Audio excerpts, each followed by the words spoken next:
In 3 days, it'll be the one-year anniversary of the war in Gaza, and Iran's supreme leader led Friday prayers for the first time in nearly 5 years. It was also the first since Israel launched massive attacks on Hezbollah, the Iranian-backed militia based in Lebanon.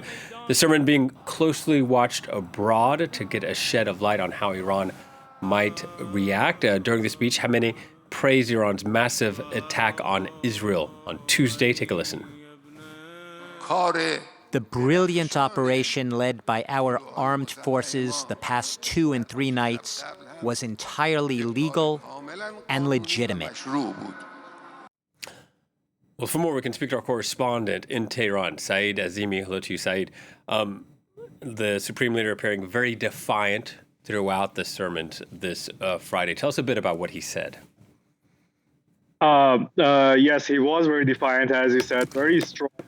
His tone gave the 1980s vibe. He was trying to mobilize the nation, and more on that, he touched on the issue of the Islamic community. He wanted to try and mobilize the Islamic community. He said we should strap on the belt of defense, addressing the Muslims from Afghanistan to Yemen, from Iran to Gaza, against one common enemy, that would be Israel. He said that Iran will strike Israel if needed.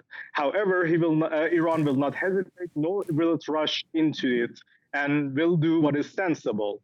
He then dedicated one quarter of his second sermon to pay a tribute to Nasrallah and Hezbollah. And he basically said that Israel will not be able to defeat Hamas or Hezbollah, and it is the resistance that will prevail.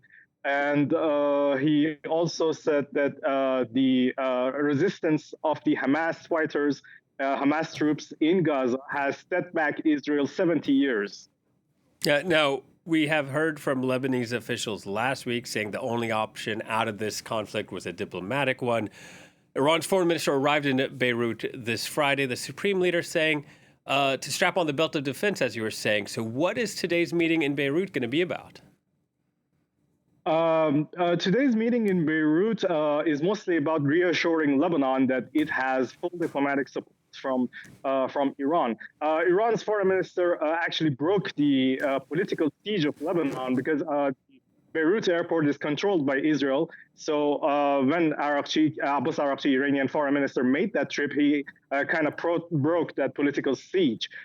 This was a very significant trip, and it shows that, it indicates that the Iranian foreign minister is not afraid of the Israeli threats and Israeli bombings, because shortly after Israel struck Beirut last night, there were speculations that the Iranian foreign minister will cancel his trip to Lebanon, but he didn't.